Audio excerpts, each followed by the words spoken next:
Good morning, everybody. Darcizzle Pudding coming at you from beautiful Lake Okeechobee today. We're super stoked to be up here, and we're doing something a little different. We got tons of rods with us, like 15 rods. Lots of rods. And we're gonna, and we're doing our annual Crappie trip. The party's supposed to be insane with the north end of Lake Okeechobee. Correct. What's the park? Scott I Driver believe it's Park? Scotty Driver, but Something don't like quote that? me on that. I haven't looked it up yet.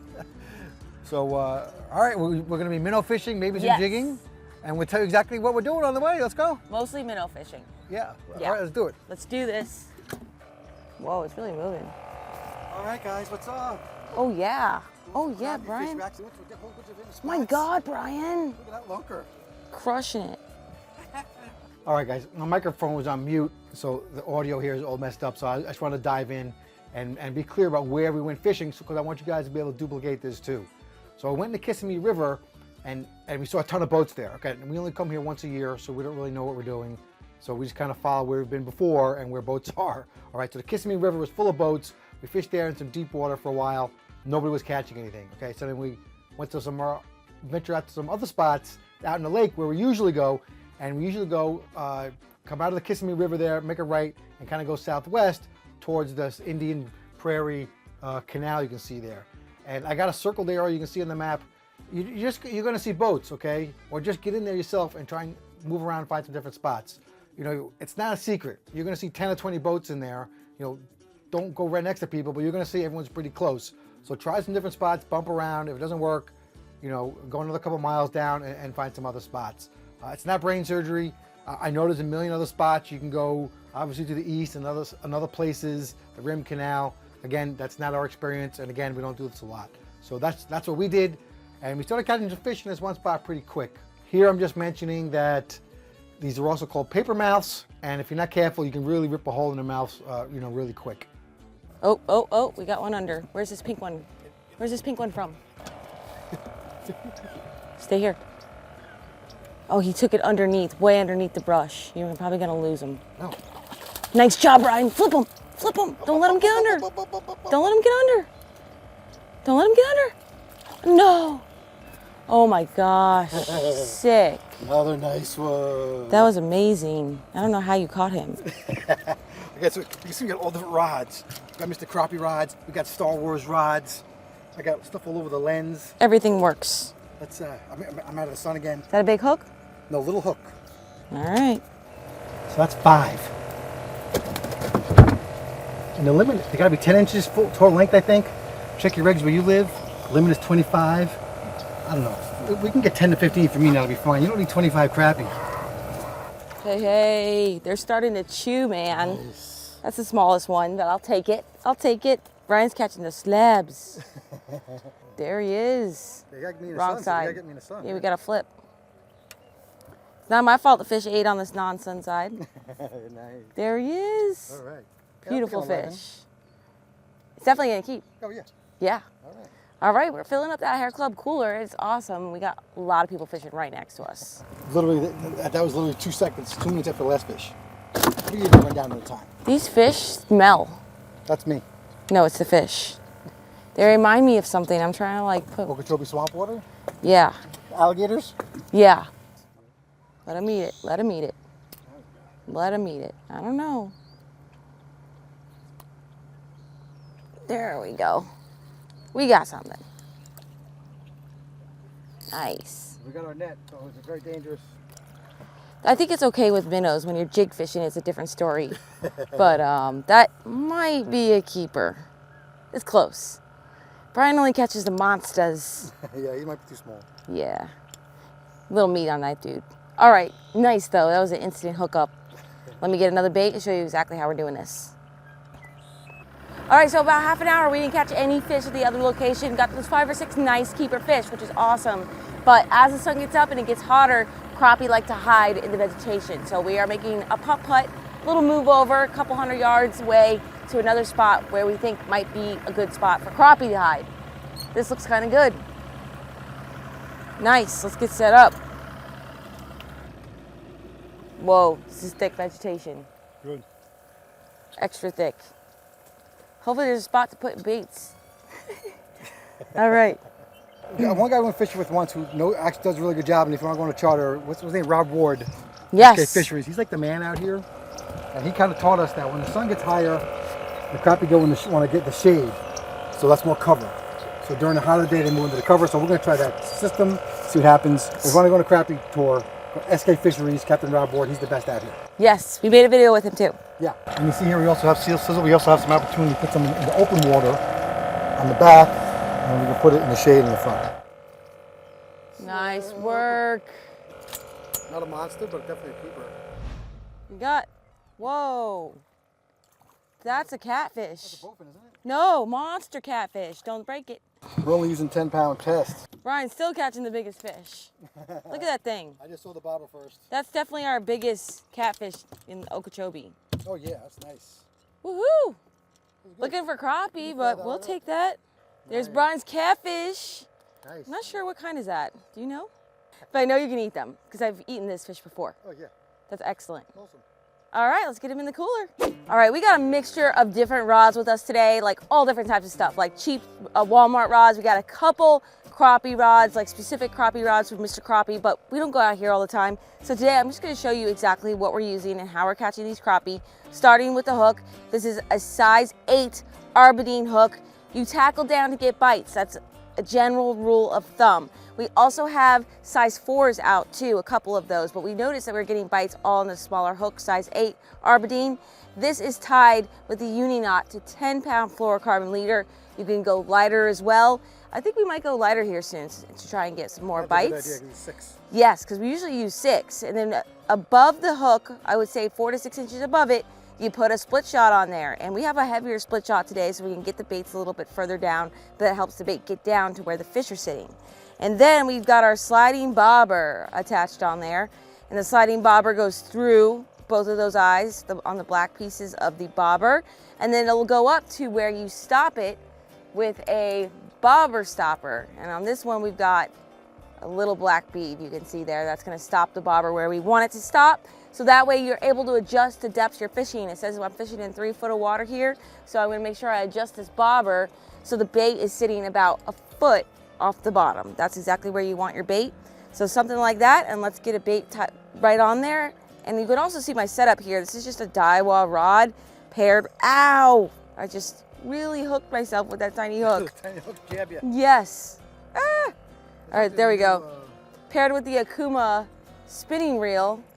This is their new, what is it? The new ITX, which is like the ITX. freshwater version. Correct. Today's our first day using that. Yes. So you can see, like, this might be a little bit on the big side for crappie. Yeah, that's like our finesse rod for bass. There you go. Yeah. So this is one of our larger setups today, but a lot of the other ones are much smaller, and we'll show you that too.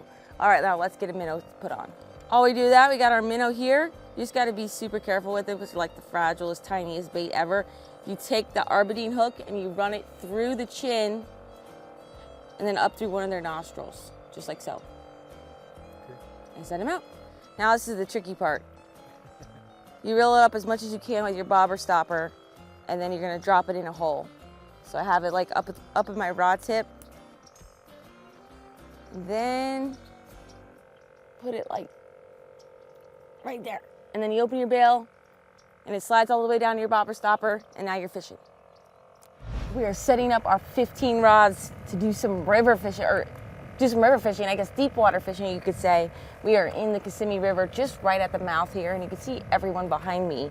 Basically, we're all anchored or positioned right on the ledge where the fish basically migrate through, where they're doing their spawning thing or whatever the crappie are doing. So we're getting our 15 rods spread out along the boat. I am rigging them up and giving them to Brian to send out.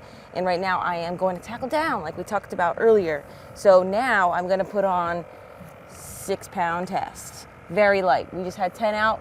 Let's see if that gets us a couple bites. So I'm gonna go ahead and rig those up right now. Yeah.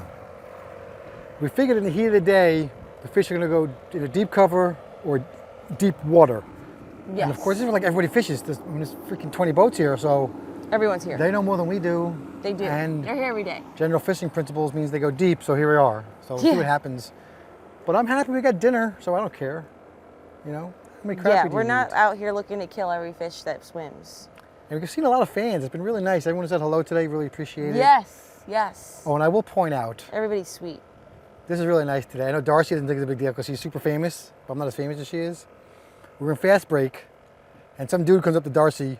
He's like, oh, hello, Darcy, how are you? I haven't seen you in a while, blah, blah, blah. And then Darcy didn't know who the hell it was, and she's looking at him like with a weird, like a face like she should know him. He was like, how you doing? I thought I needed help in the store. Yeah, Darcy thought it was a helper, a guy that worked the fast break.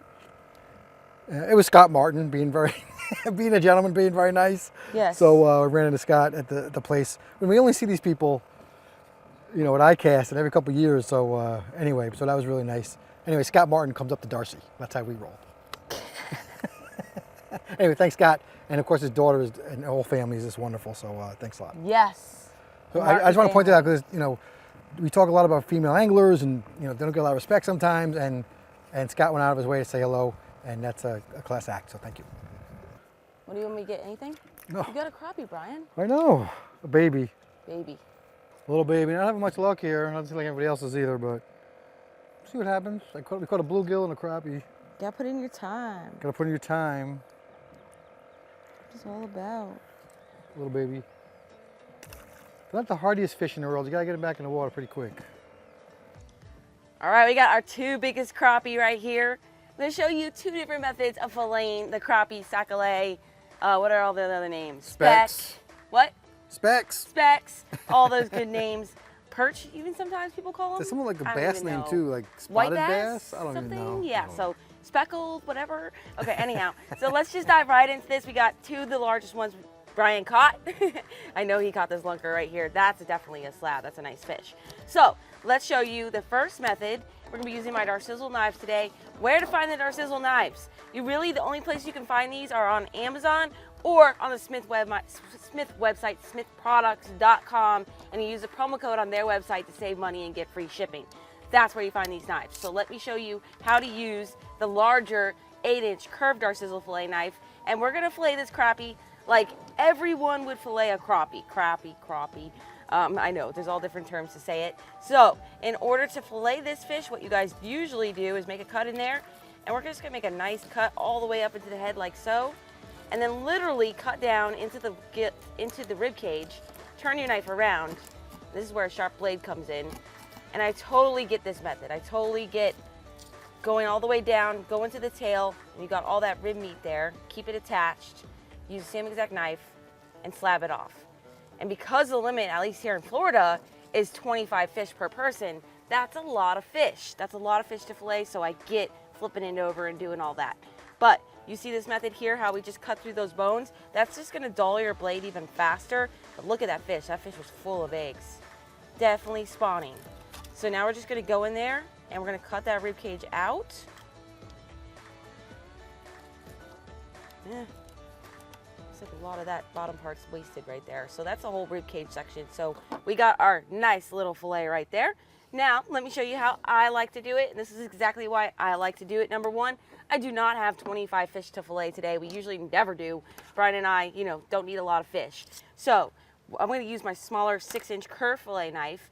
And I'm going to fillet this bigger fish like I would any other fish, okay? I like to make that cut downward, and then I'm just going to make a nice cut up into the head and fillet it like a bigger fish that I'm used to catching in the saltwater. And I believe this is also going to keep my knife sharper longer, and I'm going to be able to really flex it and get as close to those bones as possible. So it's just a little frozen, but no big deal. And that rib cage really protrudes, so I'm just going to go over it, keep it intact. See how I'm really bending that blade? I'm like really letting the knife get in there. All the way down. I mean, it took a little bit longer to do it that way, but I believe I'm gonna have more meat here. And I just think using your knife, and especially when I don't have a lot of fish to fillet and you wanna get every piece of meat, this is the way to go. And you're not gonna have to be cutting through those rib cage bones, etc., etc. All right, so I was able to save a ton more meat right there and not cut out that stomach, or cut out all those rib cage bones, because I left that attached to the fish instead of attached to my fillet. So the last thing here is just a little bit of bones. Knock that out. But yeah, you guys get the gist of it. That's the one I just filleted like normal, and then that's the piece that I just slabbed off. So you can see that we just did not get the same quality of meat. So that's kind of like where that comes in, but I like to really fillet these fish right down to the bone to just get nice and close and get every ounce of meat, especially only when we have 6 or 7 in the cooler. So I'm gonna finish up these fish and we'll meet you guys in the house for the cooking with pudding portion of this video. All right, guys, welcome to an edition of Cooking with Puddin'. This is the catfish and crappie edition. Sizzle, come on in here. She's standing right here. We want you in here.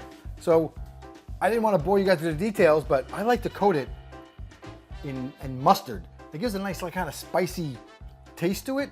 And then I also learned that at Darcizzle's cousin's bass camp at his campground and marina in Georgia. Correct. Go check it out. They got camping and kayaking and tons of fishing and a ramp and everything in a restaurant. Anyway, and then I coated it with this fish fry stuff, which is pretty standard fare. But today I used an air fryer because my sister got me one for Christmas, and I wanted to try it with fish. Okay, it works really great for like heating stuff up instead of your microwave. Like I put a quesadilla in there the other day from a restaurant, any sort of breads. It's really good. This fish looks super dry. That's why I am dipping it. Again, I'm on a diet, guys. So I'm, this, I don't know how Darcy's gonna like it, but it's not gonna be like fried, but, and I'm dipping it in this remoulade. You can also do tartar sauce. And I've eaten a bunch already, so I like it. I mean, it would be better in a fryer.